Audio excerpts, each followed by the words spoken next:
হাজার হাজার টাকা খরচা করে সার্ভিসিংয়ের লোক ডাকার কোনো প্রয়োজন নেই। ঘরে খুব ইজি আর সিম্পলভাবেই তুমি পরিষ্কার করে নিতে পারবে এসি, এবং এই এসি পরিষ্কার করার পর এটা বছরের পর বছর খুব সুন্দরভাবে চলবে। আমার এসিটা 6 বছরের পুরনো, কিন্তু এখনও এত সুন্দর আর এত ভালো চলে যে কোনো নতুন এসিকে টেক্কা দিতে পারবে। Hello everyone, this is IB, welcome back to my channel Essence Diary. নতুন পাতে তোমাদের সুস্বাগতম জানাই। আজকে তোমাদের সাথে শেয়ার করব এসি আমি কিভাবে ঘরে খুব সহজে খুব তাড়াতাড়ি পরিষ্কার করি এবং পরিষ্কার রাখি বলে এসিটা খুব ভালো থাকে এবং ঠান্ডা হাওয়াটা ফ্রেশলি আমরা পাই। প্রথমেই আমরা এসির আউটডোর যেটা থাকে সেটাকে পরিষ্কার করে নেবো, যেটাকে কম্প্রেসার বলা হচ্ছে। কম্প্রেসারটা দিয়ে বাইরের ভেতরকার যে গরম হাওয়াটা সেটা বাইরে বার করে দেয় এসি। তো এটাকে পরিষ্কার করে আগে নিতে হবে। আর এটাতে প্রচুর ধুলো ময়লা জমতে থাকে এবং জমবার ফলে মাঝে মাঝে কম্প্রেসারটা বন্ধ হয়ে যায়, চলে না। তার জন্য কম্প্রেসারটাতে ফুল স্পিডে জল দিয়ে কম্প্রেসারটা পরিষ্কার করব। সামনের দিকে যেখানে পাখাটা থাকে কম্প্রেসারের সেটাতেও জোর জলের ফোর্স দেবো, আর সাইডগুলোতেও দেবো। আর দেখবে নিচের দিকে একটা হোল ক্রিয়েট করা আছে, জলটা পড়ছে বলে আমি দেখাতে পারছি না। এই যে দেখো, হোল দিয়ে দেখো জলগুলো ভেতর থেকে পড়ে যাচ্ছে। মানে ভেতরে তুমি যতই জল দাও না কেন কোনো চিন্তা নেই, যে মাঝখানে যে হোলটা থাকে একদম নিচের অংশে মাঝখানে, তো সেইখান দিয়ে জল বেরিয়ে তার সাথে ময়লাগুলো সমস্ত বেরিয়ে যায়। তো এখানে চেষ্টা করবে খুব ফোর্সে জল দেবার, কারণ ভেতরের যে পাখাটা থাকে কম্প্রেসারের ফ্যানটা থাকে সেটাতে যাতে পরিষ্কার হয়ে যায়, কারণ ওটাতে ধুলো জমতে জমতে না একটা পরত হয়ে যায়। দেখো কতটা ময়লা পড়ছে, দেখতে পাচ্ছ তো কতটা ধুলো পড়ছে, মানে কতটা ধুলো ময়লা জমেছিল ভেতরে। আর তার যে কম্প্রেসারের যে মেশিনটা রয়েছে বাইরে আউটডোরে, মেশিনের যে ফ্রন্টের পোর্শনটা রয়েছে এটার সাথে সাথে অ্যাজ ওয়েল অ্যাজ সাইডের পোর্শনটাতেও স্পিডে জল দেবে। ওই একই প্রসিডিওরে মাঝখানে যে হোলটা রয়েছে ওটা দিয়ে ভেতরের ময়লাগুলো কিন্তু পড়ে যাবে। এর পরের কাজ হচ্ছে আমরা ইনডোরে চলে আসব। প্রথমেই মেশিনের বাইরের পোর্শনটা ভিজে ন্যাকড়া দিয়ে ভালোভাবে ক্লিন করে নেব, কারণ এই বাইরের পোর্শনটাতে বেশি ধুলো ময়লা জমে। তারপরে ভেতরে যাব, সঙ্গে সঙ্গে অ্যাজ ওয়েল অ্যাজ যে আমাদের যে পাশে স্টেবিলাইজারটা থাকে সেটাও আমরা ক্লিন করে নেব। এখানে মনে রাখতে হবে এসিটা যেন যদি আমার চলে থাকে, রিসেন্টলি চলে থাকে, ওর মধ্যে যদি ময়েশ্চার জমে থাকে তাহলে কিন্তু এটা ক্লিন করা যাবে না, ওটাকে ড্রাই হতে সময় দিতে হবে, তারপরে এটা ক্লিন করতে হবে। আমার যেমন দীর্ঘদিন এটা বন্ধ হয়েছিল, আমি এবার মানে গোটা শীতকালটা জুড়ে এসি আমার বন্ধ ছিল।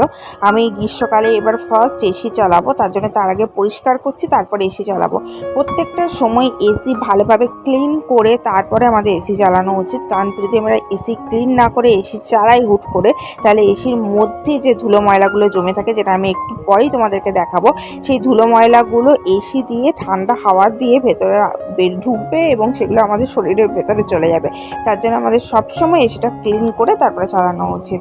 তো সবসময় তো সার্ভিস সেন্টারের লোক ডাকা সম্ভব হয় না, তার জন্য আমি দেখাচ্ছি ঘরে কীভাবে খুব সহজে এটাকে ক্লিন করতে পারবে। এসিটা যখন ক্লিন করবে বাইরেরটা, উপরের অংশটা কিন্তু ক্লিন করতে ভুলবে না, উপরে বেশি ময়লা জমে আর উপরটা দেখবে একটু জালি জালি অংশ থাকে।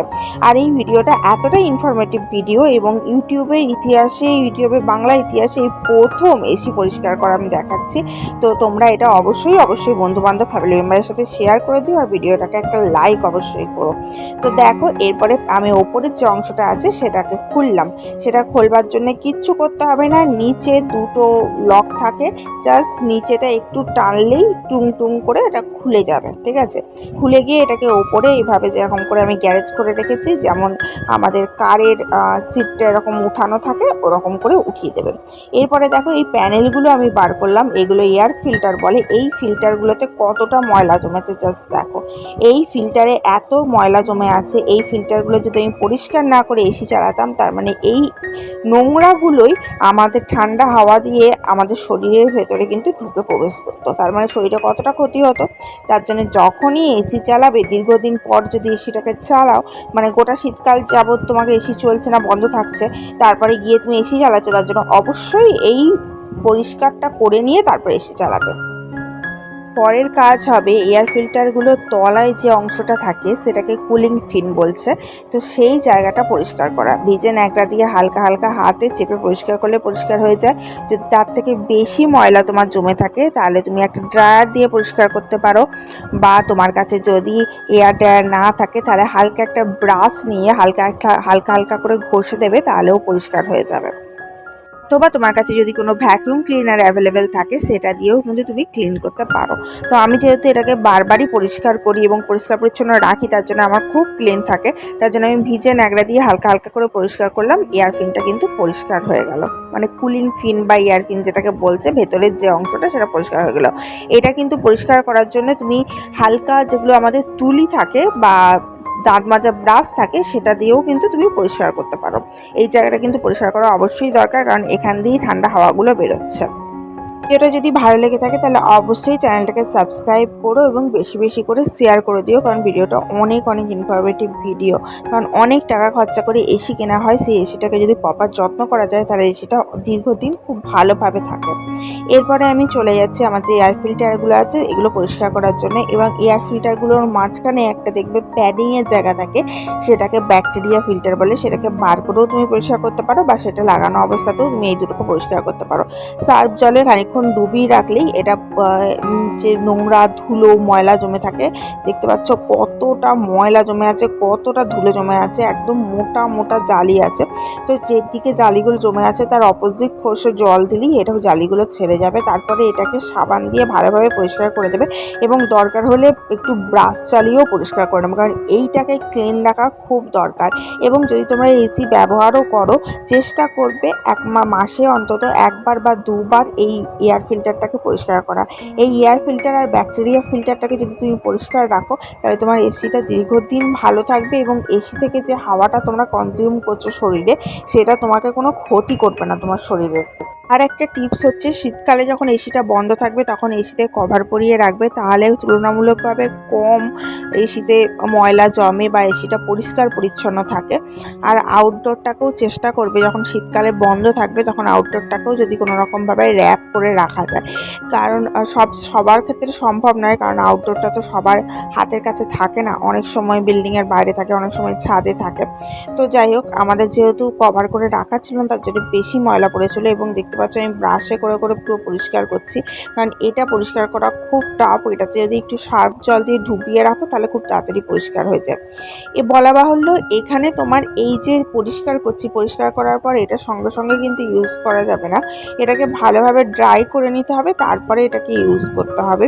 আমি এটাকে পরিষ্কার করার পর এটাকে পুরো একদিন রেখে দিয়েছিলাম ড্রাই হওয়ার জন্যে, তারপরে এটাকে আবার লাগিয়েছি এসিতে।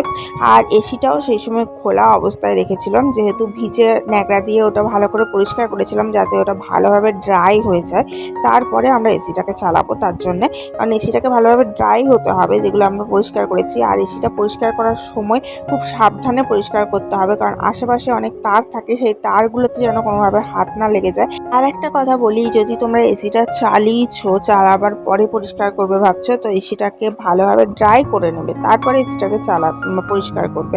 কারণ ড্রাই যদি না করে নাও, ওর মধ্যে ময়েশ্চার থাকে, তাহলে কিন্তু ওটাকে পরিষ্কার করতে পারবে না। ড্রাই না হলে ওই ময়লাগুলো কিন্তু বেরিয়ে আসে না। তো এই যে দেখো, আমি শুকিয়ে নিয়েছি, শুকিয়ে নেওয়ার পর এটা নেক্সট দিন আমি এটাকে সেট করছি। যে এয়ার ফিল্টারগুলো আছে এগুলো সুন্দরভাবে ভেতরে সেট করে নিলাম। অনেক অনেক এসিতে ইন্ডিকেটার থাকে যে এয়ার ফিল্টারগুলো নোংরা হয়ে গেলে ইন্ডিকেটার রেড হয়ে যায় বাইরে। আমাদের এসিতে এরকম কোনো ইন্ডিকেটার নেই, তার জন্য আমরা চেষ্টা করি 15 দিন বা 1 মাসের অন্তরেও একবারও পরিষ্কার করে নিতে এয়ার ফিল্টারগুলো। আর যেখানে যত পলিউশন বা যেখানে ঘরটা যে জায়গায় অবস্থিত হচ্ছে সেটার উপর ডিপেন্ড করছে তোমার এয়ার ফিল্টারটা কতটা নোংরা হচ্ছে বা কতটা পরিষ্কার থাকছে। তারপরে দেখো, এই যে এসির ওপরের যে অংশটা ছিল সেটাকে আস্তে আস্তে লাগিয়ে নেবো। দুদিকে সাইডে একটুখানি প্রেশার ক্রিয়েট করলেই কিন্তু নিচের দিকে নেমে যাবে, যেমন গাড়ির সামনের সেটটা ওঠে ওরকম। তারপরে দেখো, এখানে লক আছে, জাস্ট একটুখানি হাত দিয়ে জোরে চেপে দিলেই কিন্তু লক হয়ে যায়। 3টে লক আছে, দু সাইডে 2টো আর মাঝখানে একটা। এরকম হাত দিয়ে দেখো, আমি যেমন করে চেপে দিচ্ছি, এরকম করে চেপে দিলেই সুন্দর লক হয়ে যাবে। তো আজ আসি, দেখা হচ্ছে কালকে আর একটা নতুন ইনফরমেটিভ ভিডিও।